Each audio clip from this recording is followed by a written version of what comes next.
Welcome to episode 4 of Trout Talk, the official podcast of the Brampton Steelheads, right here on News Talk Saga 960 AM. My name is Mike Karafilidis, along with Brendan Lang, and we are broadcasters for the Brampton Steelheads. And Brendan, how are you? I'm doing pretty well. Thank you. Thank you for asking, Mikey. Just getting close to the season now. Looking forward to it, and there's going to be a lot of excitement for the Steelheads this year. So, summer's just kind of winding down. Getting my last rounds of golf in. I'm actually just when we're done here, I'm going to go and play with some of my buddies. We got 9 holes we're going to play here in the evening, and get a few more rounds in before the summer ends, and then it's time for hockey season. Yeah, it's time for hockey season. Golfing, that is not my thing. So good for you. Yeah, you had a good golfing thing. So, I just took my son for his, he had his first day of school, Right. grade 1 and whatnot. So, that was, the other day. So that'll be by the time this is broadcasted. That's why I'm saying the other day. And he had a great day and stuff and whatnot. But grade one's a big jump. Let's just say For sure. from senior kindergarten. So I'll just keep it at that. So, but he's a good boy and he's hanging in there. So did that, and that made me a little bit emotional. Let's just say me and the wife, me and mother, of course, and it was nice. So that's about it. Yeah. So let's let you know what's coming up on the show. We have James Richmond, head coach and general manager of the Brampton Steelheads, coming on the show as well. We'll talk about the media day. We'll talk about media day, guys that we talk to and whatnot, and other things as well. So stay tuned for that. Yeah, really looking forward to having JR on. I know there's quite a few questions we can ask him. There's been a few big moves since we had him on last. So I'm going to ask him about his golf game. I'm asking about him and McGregor. I'm just letting you know right now about McGregor beating him. So yeah, I'm interested to hear what he has to say about that, because I think that was the first time McGregor beat him. So we'll see. Yeah. We'll see what he has. Folks, the reason why we say is because McGregor, Richmond, James Richmond, these guys are just like professional golfers. I mean, they go out there and they'll play anybody, anytime, any place. They're very, very good. They're very, very good. So we look forward to that, and we're going to talk to JR about the draft as well, about the 5 Steelheads that got drafted in the NHL draft, and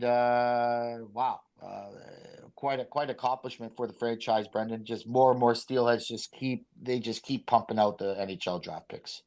Yeah, they really do. I think the Steelheads had the most of a team that was drafted in the NHL this year, and it's kind of been they have a great track record of having guys drafted. I mean, you look at players in the NHL right now, and I mean, just a couple names that come to mind, but I mean, Owen Tippett, of course, who was a great Steelhead with Philadelphia. Now Nick Hague, a Stanley Cup winner with Vegas. Thomas Harley, who had a deep playoff run last year on the back end. I'm probably missing a few names, but those are just, the 3 that pop into my mind. Mm-hmm. There's always guys littered throughout the NHL of that were former Mississauga, or part of the Mississauga Steelheads at the time. So cool to see 5 more getting picked, and then also a couple getting camp invites in Zabeski and Parker Von Richter as well. So some good stuff, and a lot of experiences they're going to be getting that will help moving forward. Yeah, I mean, you mentioned it right there. Another guy I can mention is Ryan McLeod on the Edmonton Oilers. Another guy as well that had a big run this year, of course, to the Stanley Cup final. A guy that was very, very good as a Mississauga Steelhead before they became a Brampton Steelheads, of course. But so they just keep pumping in the draft picks, NHL draft picks, and James Richmond and staff just keep doing the job. Great assistant coaches over there with Stefan Thorne, who I think in my mind has kind of changed Mason Zabeski around into, the kind of player he wanted. But he's done not just for him, but he's done a good job with the forwards as well. Nothing against Jeff Kurzakos, the former assistant coach of the Mississauga Steelheads, who was absolutely fantastic, has moved on to Kitchener. But Stefan and Matt have done a great job with this squad. Yeah, they really have, and two guys too that are good to talk to. I know having James Richmond on the show is always awesome, and he gives great insight. But sometimes, when we go down before the games, James Richmond, he's doing a lot, being the general manager and the Oh coach. yeah. Sometimes he's not available, and we get to chat with Matt Giarantano or Stefan Thorne, and every time we get to talk to them, you seem to you gain some knowledge about the sport that I didn't have before. So it's Okay. always good to discuss things with them, and like you said, they've done a great job. And anytime that we talk to players and ask them about either Stefan Thorne or Matt Giarantano, they all say, even forwards, if they're talking about Matt or defensemen talking about Stefan, like they all have great things to say about both of them. So and Chris Beckford too. Don't forget to throw him Right in about there. it. Yeah. Excuse Yeah, me. yeah, Right. with working with the goaltenders. So, Yeah. great staff that the Steelers have. I think probably the best staffs in the league, if you ask me. I mean, maybe I might be being biased. Hey, there's a lot of good coaches out there. There's tons. I mean, but just to say, like we deal with these guys, we know what they're all about, and they do a great job with this team. So, um, yeah. So we'll talk to Jr. We talked to him about Vegas as well. He was in Vegas for the draft. Talk about things they did down there. I'm gonna ask him if he saw Donnie and Marie Osmond. Of course, I just got to know. I know everything. I don't understand who I don't know anybody that likes them. To tell you the truth, Donnie and Marie Osmond. Oh, that's good. So Donnie Marie. I think Donnie's had like 50,000 plastic surgeries now or something. I don't know. He looks like he's about 35 years old again. But anyway, he looks good for his age. I'm There just you saying. go. Hey, there Yeah. you go. Uh, Before we go though, you were at the first preseason game. So just right. what'd you see? I wasn't there. I know we'll have the game on Saturday. I will be there, but at the time of recording, it hasn't happened yet. So first preseason game, a lot of guys out of the lineup. But what was your early assessment of some of the young guys and just kind of what they looked like in the first game? Yeah, we'll have the game on Friday and Saturday. Actually, game on Right, right. Friday in Kitchener and then Saturday at Barrie. So my stuff, yeah, they look good. I mean, uh, the, Owen Cartwright looked really good in my opinion. So did Patton. Patton looked really, really tough out there against these Guelph Store number one guys. Because Guelph Storm played a lot of their number one guys in the Yeah, lineup, and the Steelheads were sitting a lot of guys. Let's just say. So Cartwright played well with Spencer Silva, I thought, in the back, and I'm going to ask Jared. I want to see what Jared says about that. He he looked confident out there. I think he made the right play. He didn't try to do too much, which is good, and he was tough. He was tough. So I was impressed with him. Patney, again, another guy that did the right thing as well. He didn't do anything too extravagant. He didn't make any big moves or anything like that, but he did the right thing and he was noticeable out there, and that's the thing, right? So, and just playing good fundamental hockey. That's what I saw out of those two. So they're impressive. Amato was impressive as well. He had a good chance actually going to the net. London boy, played with the London Junior Knights, but yeah, he looked impressive as well. So, uh, I mean, those guys are going to get called on any time to play in the game. So if somebody gets hurt, then hey, call ups there, and we'll talk about that later. yeah. So yeah, yeah. So we're looking forward to a great show. So when we come back right after the break, we're gonna have general manager and head coach of your Brampton Steelheads, James Richmond, JR, or if you want to call him as I call him, Bill Belichick, right after the break. You're listening to Trout Talk right here on News Talk Saga 960 AM. What? Welcome back to Trout Talk right here on News Talk Saga 960 AM. And this is episode 3. And our special guest this afternoon is general manager and head coach of your Brampton Steelheads, James Richmond, JR, Bill Belichick, whatever you want to call him. How are you, James Richmond? Thanks for coming on. I'm good. Thanks, fellas. How you doing? Good. Fantastic. All right. Fantastic. Thanks for coming on. First of all, let's start off. I guess, one preseason game in the books against the Guelph Storm. What did you like? What didn't you like? I'll tell you what I liked first, and you tell me if you agree with me, or you can go on about it. I liked the way the young guys played. I really was impressed with Cartwright. I really was impressed with Troy Patton as well. Owen Cartwright playing with Spencer Silva was a really, really good pairing in the beginning until Silva got that instigator penalty. But your thoughts? Yeah, I mean, I think we sat out 6 of our guys, so it was really more to see some of our young guys and get them into an OHL kind of action. And yeah, I didn't. It was an exhibition game. I wanted to see. We wanted to see some of the younger kids, and I thought they did a great job. Amato, Patty, Cartwright, they all did a great job. So yeah, I hate losing, and I told the players that after, but it doesn't count on the standings at all. So it's okay. Yeah, you know what? They just to add on, golf pretty much had their full lineup in there, so just wanted to throw they had a couple, one or two guys out, but yeah, I mean, I thought we competed well.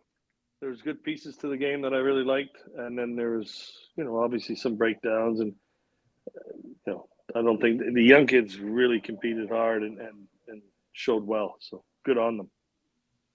And when you're in the preseason, I mean, what is it that you're really looking for? I mean, you talk about obviously not wanting to lose at any time, but with the games not necessarily counting towards the standings, like, is it just kind of looking for improvements every game, or like what's in specifics are you kind of looking at in preseason action? Over the summertime, the players train their butts off, right, on their bodies and their skill sets, but they get out of the norm of in-game detail stuff. So you're looking at, we saw quite a bit of turning away in the D zone. We didn't see a lot of pressure through the neutral zone. So just little details, and then that tells us, hey, we really got to start buckling down on this in practice here before we start the regular season, because we're missing these pieces. So it's really just breaking it down. I thought our forecheck was really strong. I think we turned the puck over at the blue lines too much. So those are little pieces of the game that normally we're pretty good at. So, but yeah, we're just looking for little detail pieces. All right, so I want to circle back here. You're in Las Vegas, JR. Seven Steelheads that got drafted the NHL teams. How does that make you feel? Unbelievable. No, we had 5 this year, right? Oh, excuse me, 5. It seems like I see how you guys said it was 7. I think we had the most out of any club team in the world. I think the U.S. development program had 5, but they're not really a club team, so the most in the world. So I was pretty proud of our boys, pretty happy for them. Obviously, I talked to each one of them on draft day, and they were all excited. So I'm really proud of our kids. I'm really proud of our organization. The time that Thorny and Beckford Sue and Maddie and the owners and everybody put into developing these young guys. So yeah, I was pretty happy and pretty proud of our guys. So great day. And who was down there in Vegas with you, players wise? There's a couple of players, like Misa was there. Leaners was there. Fibberger was back home in Czech. Zabeski was there. Yeah, I think that's about it. I mean, our staff was down there. I went in a few days early because I had meetings with some of the NHL teams and whatnot. Then the owners came down a day or two later, just before the draft. But yeah, it was hot. It was really, really hot. Oh, it's a dry hot though. It's like a dry heat though. Well, I flew in the morning of the one day because I had meetings that night. I remember getting in the Uber, and the guy said to me it was the 24th straight day of weather being over 100 degrees. Yeah. I was like, holy cow. So, but it was, it was well worth it. Obviously, you go in and do some work for a few days, and I didn't see the hotel pool until the Saturday. So I had gone in, I think, on the Wednesday to start meetings with the teams. And then Saturday was the first day, like after the draft, that I actually went down to, not our guys did, like the assistant coaches. It's more for them to, thank them for the job they've done and everything. And so they got to enjoy it a little bit more maybe than I did. But I did get to go. I went with the owners to that golf spot, at night where you aim at targets. It's beautiful. Yeah. Top shot or top golf. Yep. Top golf. Yeah. Top golf. Yep. That was pretty cool. And then the owners took the coaches to to see Cirque du Soleil. The Beatles won. Ooh. The Beatles won. So And that's at the Bellagio. this one was at one of the MGM or something, but Okay. it was pretty neat. Like, we had great seats. It was an unbelievable show. So yeah, it was a great trip. Obviously, I got in a lot of work before the draft, and then sat back and was pretty proud of our guys, and got to spend some time with the owners and the other coaches. Did you check out Donnie and Marie Osmond? I did not. Good call. Good call. I don't even know if they're still They've playing. been there Are like forever. Yeah. Well, as soon as you go in there, you probably see the big sign there, Donnie and Marie. I don't know if you to be didn't see honest, that. yeah, I was going meetings. I'd get out of an Uber, go to another meeting, and Right. yeah. So I didn't see much, to be quite honest, because people were saying, "Hey, how was it?" Well, I don't know. Yeah, you're exact. Sure. Yeah, I had meetings with teams and whatnot. So, but it was good. Great, Awesome. great time. Very good. And we haven't talked since a few moves have happened. One in particular being Ryerson Leanders being traded to Brantford. Was that in the works for a while, and just what was kind of the sentiment, and just why that trade kind of materialized? No, it wasn't in the works for a while. To be quite honest, yeah, I was pretty. I was looking forward to starting the season with both Jack and Ryerson, but sometimes things don't work out, and we kind of changed gears and moved them. And I think that obviously we got quite a bit for them, and we'll be able to use those assets to go make our team stronger in the future. I mean, Sorry, go ahead, yeah, Brennan. just to follow up on that, and then Sure. you also bring in Jacob Gibbons to kind of take over the role of playing backup behind Jack Ivankovic. So what did you like about him, and just what are you looking forward to having him on the roster this year? Well, anytime we go into a trade, I'll talk to our staff, Mike Doyle and I, and in this case it was Chris Beckford-Sue who had targeted Gibby and has worked with him a little bit, and he thinks he's on the upswing. He's a young guy that's willing to put in the work, and obviously he's got pro size. So that was kind of Chris Beckford-Sue pushed me to target him and go after him, and that's what we did, and we were able to get him, and now he's working with Chris every day. So I expect him to be a pretty good one this year. So expectations are pretty high this year, JR. I mean, compared to last year. As I remember interviewing you for the first time, we're going to have tons of those this year on the road. My goodness. So we got to save them a little bit, right? So we'll start off a little bit slow here. Last year, I remember interviewing you for the first time, and you said, this year is more of a learning year. This year, probably a lot more high expectations this year, right? So, yeah, I mean, everybody's talking. You right now, the Steelheads are the talk around the league. Let's just say that. So, yeah. So, coming off a franchise record of wins last year, well, what's the expectations this year, JR? Well, Let's start off easy there. Yeah, I'll say it again. So every year that I've been here, my expectation is to go in and win.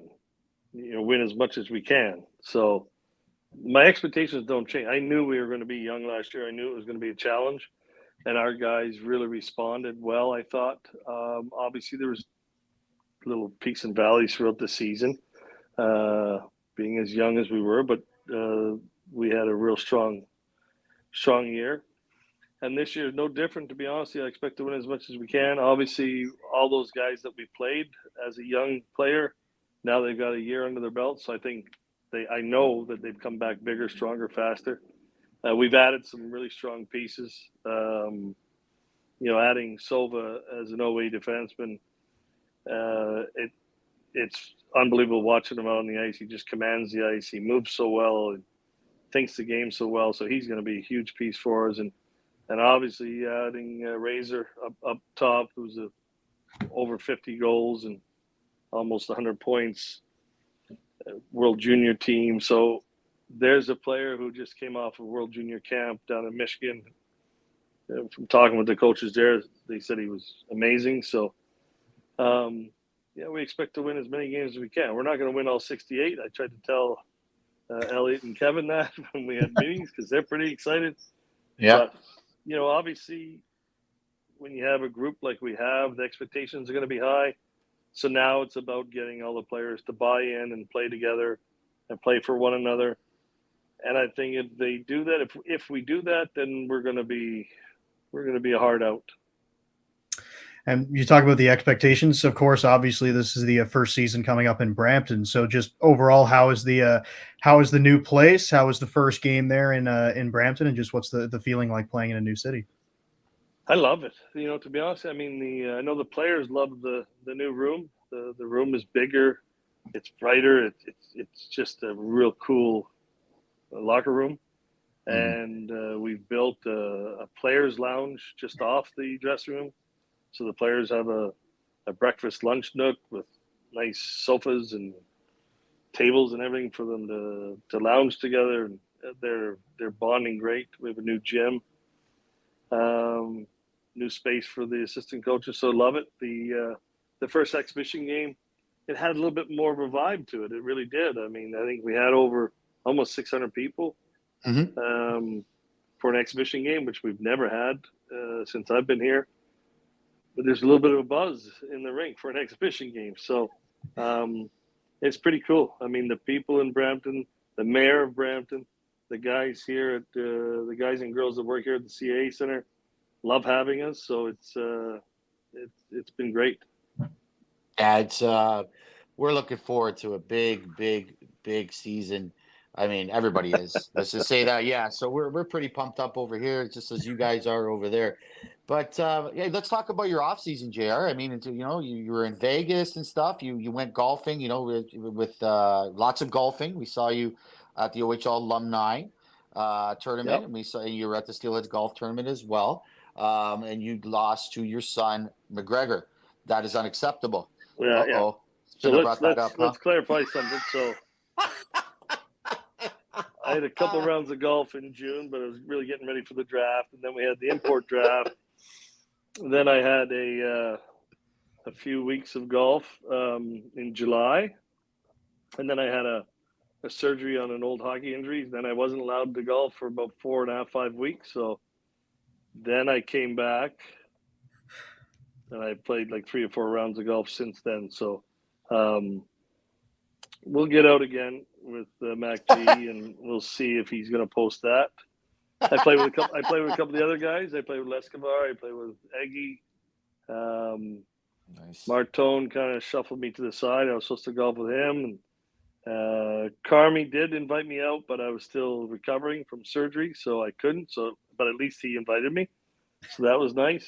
So I got out a couple of times, and obviously some of the alumni players, every year I play with them, our Steelhead players. And then, I went to the GM's meetings, and they had the golf tournament there. So it was nice to get out and hit the ball around a little bit. But it was a short summer in the way of golf. I didn't play as much as I normally do.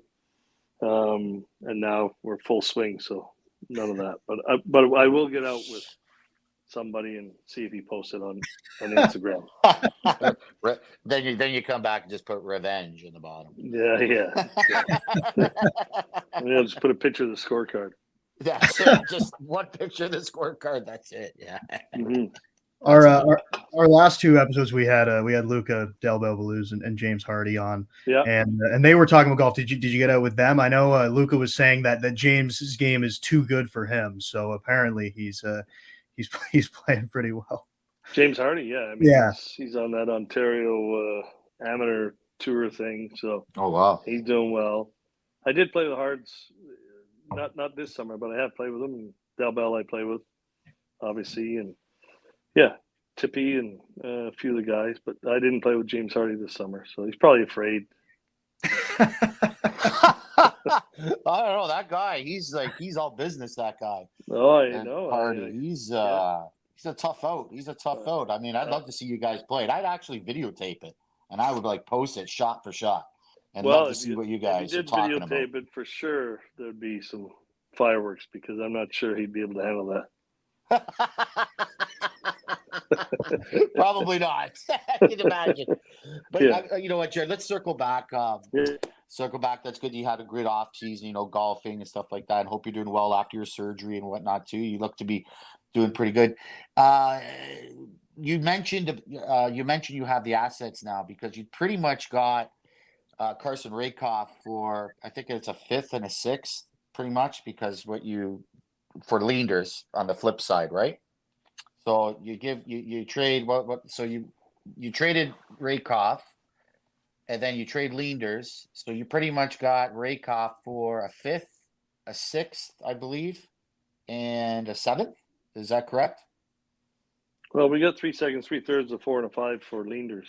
Right, but when you traded Rakoff, right? Yeah. So then the difference, I'm saying, like, because you flipped okay, the difference. Well, yeah, there's plenty of ways to look at that, but yeah, I mean, yeah. like I said, when we went into the Razor deal, we had nothing planned to move Leanders before we did that. So right. it just works out that way, and other people can look at it and say, well, it basically just flipped and maybe 1 or 2 picks, but we still have those picks now that we can change into something else as well, right? I mean, earlier in the year, I flipped a second for a second and a fourth, right? Mm-hmm. So the seconds earlier on, like 2025, will be more valuable than a second in 2028, let's say.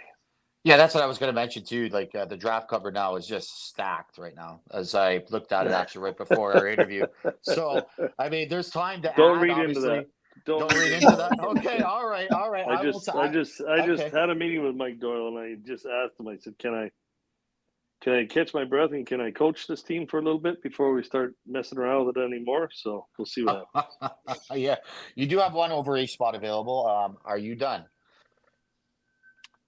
Yeah, we're done. I mean, yes, we have an open OA spot available for sure. We do, and I'm sure we'll look to fill that down the road. Gotcha. But we don't have to. We don't have to. The group we have, I love the group we have. So, and that's the conversations that I'm having with Mike Doyle and some of the other guys, is that I really, really believe in the group that I have right now. So, do we have to do anything to be more competitive? No, I don't think we have to. We have to do anything. Can we? Yeah, the option's there for sure. One name that I wanted to ask you about, and you had mentioned him a little bit earlier, one of the young players in Manny Amato getting a contract. He's going to be an affiliated player this year, 13th round pick this season. I talked to him at the media day, and I was really, really impressed by the maturity of him as a 16-year-old.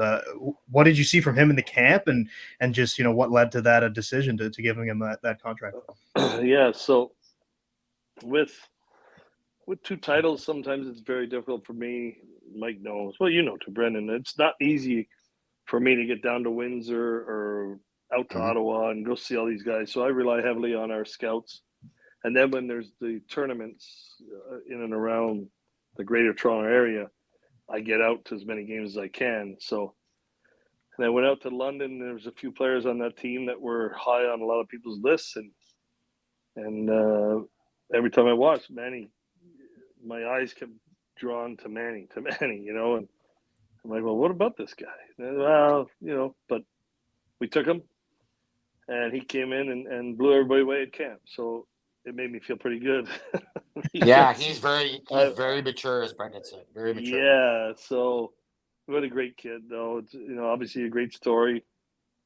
But we've had other players that we've drafted late. Nicholas Canati, who turned out to be one of the top steelheads still playing pro hockey, one of our captains. Ryan Wells was taken in the 15th round. He did pretty well for us. Charlie Callahan, Mason Zaveski, right? So we've had some guys that have surprised people, and Manny's put the work in over the summer. You see it, he's come in, he's been all ears and all eyes, and he's earned that spot with us. So I'm real happy for him. Yeah, he was absolutely unbelievable. I think all these young guys, And I talked to Carson. I talked to Carson Rakoff we kind of, interviews and stuff like that on media day. And Carson Rakoff, the Razor, of course, he is definitely a Razor. I'll tell you that. He could, yeah. He said to me, I said, "What are you impressed with most about this team?" He said, the tightness and how he goes. He's played with a lot of teams. The group has been tight. He said, Yep. but he's never seen a group this tight in a long time. Could be he was even comparing to Kitchener, his team last year. So he's Yep. very impressed with how tight this team is.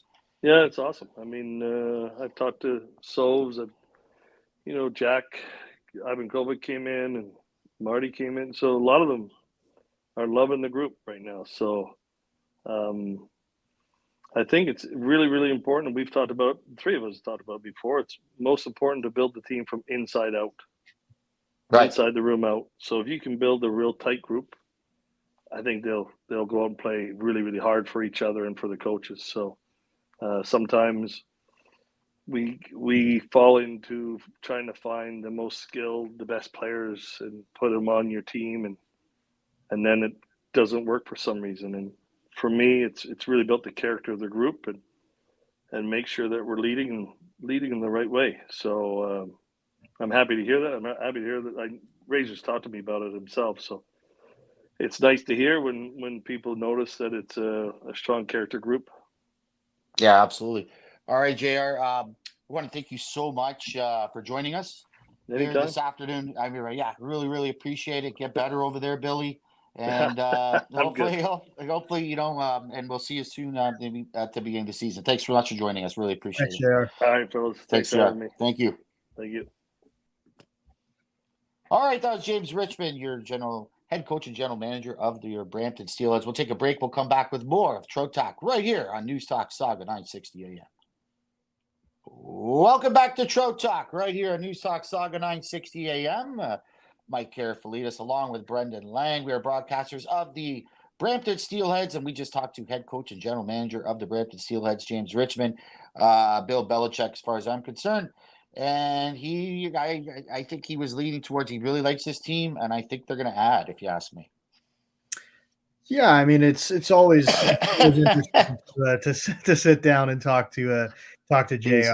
So he's always a lot of great insight, just on the team and in life in general. He's a very good interview. But yeah, I do think that that there is a possibility to add. I mean, he mentioned it there. There's an OA spot open. You said that as well. But I think really the thing that stood out to me is him saying we have room to add, but he doesn't think that we have to add. Like the group that they have right now, he believes is good enough to compete and to win. And I think, I mean, we haven't seen a whole lot of it. Obviously, he knows a lot more than we do about the team. But from the small amount that we've seen, you saw the first preseason game. I wasn't out there, but just seeing the camaraderie you talked about, how close the team is. I mean, I think he's probably right in the assessment that they do have enough to compete. Just think about how good they were last year. You talked about it. I mean, setting a franchise record in wins a season ago, and then bringing in Rakoff, who had 51, 52 goals last year. Spencer Sova, who was a captain in the OHL just this past season with Erie. So adding those kind of players, and then obviously some young guys also getting mixed in there as well. I really like it, and I think that he's right in the sense of this team already can compete, and they have the possibility to add more pieces to it as well. So it's looking really promising, especially too with the draft covered that you mentioned there too. No, I mean it's stacked if you have a look. But no, yeah, I totally agree with you. You know what? This team could be like the London Knights last year, right? Like, I mean, they went to the trade deadline. London Knights, I think there were like 13 wins in a row, whatever it was, or with just beating everybody, and they didn't make any moves. They didn't do anything really, right? So this could be that kind of a team, right? Seeing what the capability of this team, so they could be that London Knight team, but he doesn't have to add, just like he said. So let's talk about So thanks to James Richmond for coming on. As you said, always great insight and a great GM, good person. and loves his golfing, and he's going to get his revenge on McGregor Richmond, his son, who beat him in golf. He wasn't too high. He's not too happy about that. And he said, let me clarify. Yeah, we've heard a lot about it. We've heard a lot about McGregor beating him, but we haven't heard the whole backstory. It's there's always two sides to the story. There, it was good to get the other he pulled perspective. over. Yeah, well, he pulled over. McGregor was. I remember at the golf tournament, he was pretty happy about beating The first thing out of his mouth. I beat him, eh? Oh, really? Oh boy. But anyway, thanks so much to James Richmond for joining us. And so let's move on. We already talked about the preseason game against a little bit against the Guelph Storm. 7, 8 regulars are out of the lineup for the Steelheads. Fibiger, nobody really played. It was all the young guys who were impressive. Owen Cartwright was impressive. Patton was impressive. The other young fellows were impressive as well. I mean, that's what it's all about, the preseason to me. And I think I feel that if there's no injuries as well, then you come out of the preseason a winner. Yeah, you're completely right, and that's always been something that's talked about in baseball and spring training. It's like the best spring training is the one where everybody's healthy when it ends. I think that's kind of the same thing in all sports, where it's at the end of the season. If everybody's healthy, that's a win coming out of that. So that's why you're going to see those 6, 7, 8 guys out of the lineup. Probably near the end of the preseason, maybe the last 2 games, you'll see something that's a little bit closer to what you'll see on opening night in Brampton. But again, it's also just a great opportunity for young players to get the kind of the taste of playing in the OHL. And like you said, Guelph suited up a lot of their players. Like, I mean, they were one or two guys from their roster that's going to be on the team regularly. So the young guys you mentioned, Cartwright, Amato, Patton, I mean, they get the opportunity to play against real OHL competition here in the preseason. And that's what it's all about. And it's about getting these guys some experience, because at some point they're going to be called upon to play. And I mean, maybe it's not going to be game one, but we know last year, remember there are times we'd show up to the arena and there'd be like 11 guys in the lineup. There's going to be injuries. There's going to be different things that happen throughout a season. World Juniors, possibly a couple guys going there from the Steelheads. So there's going to be times where these young guys are going to be called upon. So it's just great experience to get them out there. Yeah, they're going to be called upon. You never know when. Exactly what you're saying. You never know when you're going to be called upon, right? And it's good to get these guys the experience now in the preseason. Well, when this is done, they'll be played already against the Kitchen Rangers and the Barrie Colts at home. But you mentioned, I'm not sure when they're going. I think training camps are going to be starting next week, I believe, or something like that. So the NHL training camp. So they should. I'm pretty sure. I'm pretty sure they should all be back by then. Maybe except for a couple players. I can see maybe Carson Rakoff maybe staying a little bit longer. I can maybe see Angus McDonnell maybe staying a little bit longer. But the rest of the guys probably should be back for the beginning of the season. Yeah, I would think so. For the bulk of them will be in the lineup come opening day, and I mean, I know they're really looking forward to it. I think rookie camps do start through the end of this week or starting next week, early next week. Yeah.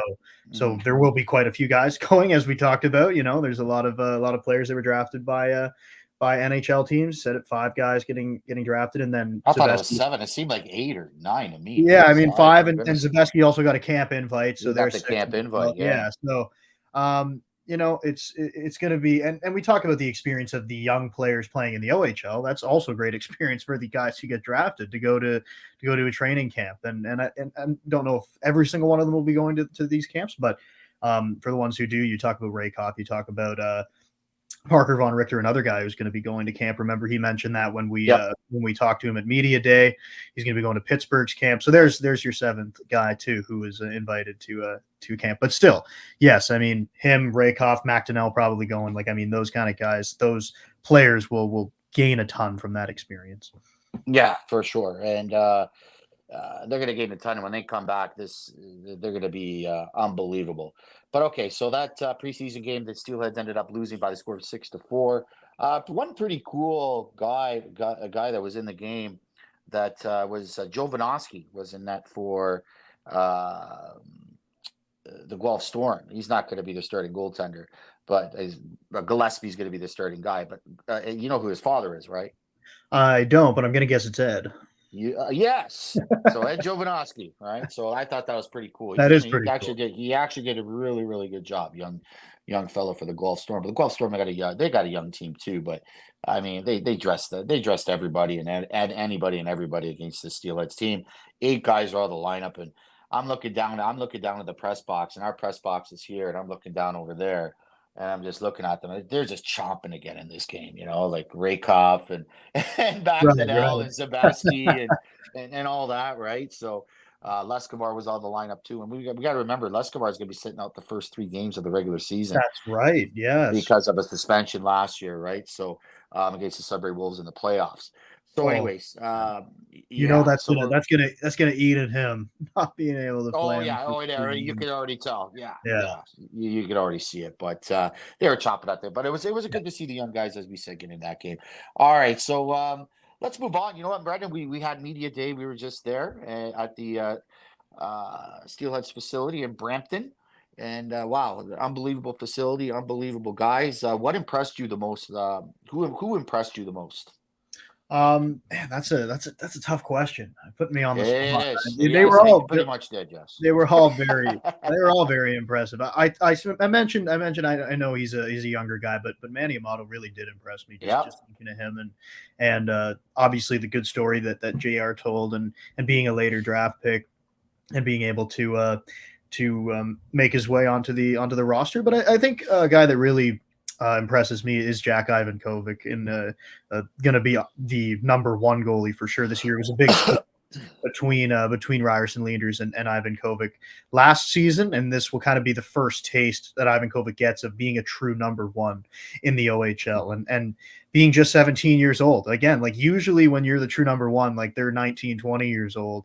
Right. But this guy, he's starting out, and I mean, he played pretty much 50-50 with Leanders last year as a 16-year-old and put up a great season. But when you talk to him, you can tell the poise is there, and you know that he's going to be able to, for a young guy, he's going to be able to handle it of playing that many games and playing in that capacity for a team that's contending to possibly win an OHL championship and win a Memorial Cup. So I'd say Ivan Kovic is a guy who definitely impressed me. And then also outside of the players, I like the facilities. I think the facilities in Brampton impressed me as well. I think it had a little more of an OHL kind of vibe to Oh, absolutely. and I wasn't there for the preseason game. I'll Yep. be there on Saturday before this airs, so I'll get Yep. to check out the game atmosphere. But I just found, it had a little bit more of an OHL vibe to me when I was in the building on a media Oh, day. definitely, definitely, definitely. They had the Brampton Sports Hall of Fame wall there.